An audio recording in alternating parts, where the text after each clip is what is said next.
জয় হিন্দ দোস্ত, welcome to Kalyani physical academy. Kalyani physical academy তোমাদের সুস্বাগত জানাচ্ছে। আজকে যে বিষয়টা নিয়ে তোমাদের সামনে তুলে ধরতে চাইছি, রেলের গ্রুপ ডি পরীক্ষা।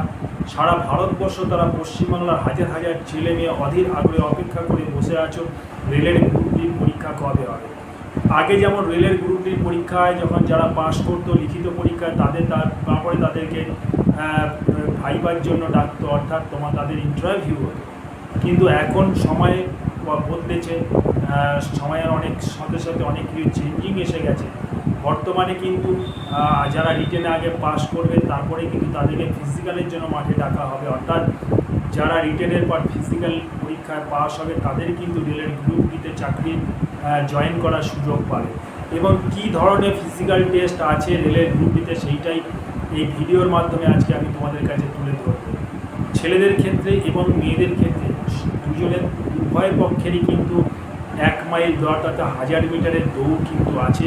টাইমটা একটু আলাদা আলাদা। ছেলেদের ক্ষেত্রে 4 মিনিট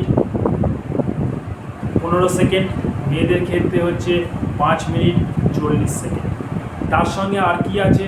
তার সঙ্গে আছে মেয়েদের ক্ষেত্রে 20 কেজির একটা বস্তার মধ্যে বালি ভরে দেবে এবং সেই 20 কেজি ওজনের বস্তাটা কোথাও ড্রপ করা যাবে না, কোথাও নামানো যাবে না এবং কোথাও রাখা যাবে না। সোজা তোমাকে কাঁধের উপরে তুলে নিয়ে 100 মিটার দৌড় 2 মিনিটের মধ্যে কমপ্লিট করতে হবে। তাছাড়া ছেলেদের জন্য কি হয়েছে? ছেলেদের জন্য এক্স্যাক্টলি সেম দিস প্রসিজিওর, অর্থাৎ ছেলেদের ক্ষেত্রেও কিন্তু 100 মিটার 35 কেজি ওজন, অর্থাৎ একটা বালির বস্তা 35 কেজি ওজনের, তাকে কিন্তু কাঁধে ক্যারি করতে হবে। কোথাও কিন্তু রাখা যাবে না, ড্রপ করা যাবে না, রাখলে আবার তুললে আবার বহন করলে না। সোজা 100 মিটার দৌড় তোমাকে কন্টিনিউ 2 মিনিটের মধ্যে সম্পূর্ণ করতে হবে। যারা সম্পূর্ণ করতে পারবে তারপরেই কিন্তু তাদের মেরিট লিস্ট ঘোষণা করবে গভর্নমেন্ট। সুতরাং গ্রুপ ডির মধ্যে কিন্তু আমূল চেঞ্জিং চলে এসছে। এখন ফিজিক্যাল ছাড়া কিন্তু কেউই গ্রুপ ডিতে চাকরিতে জয়েন করতে পারবে না।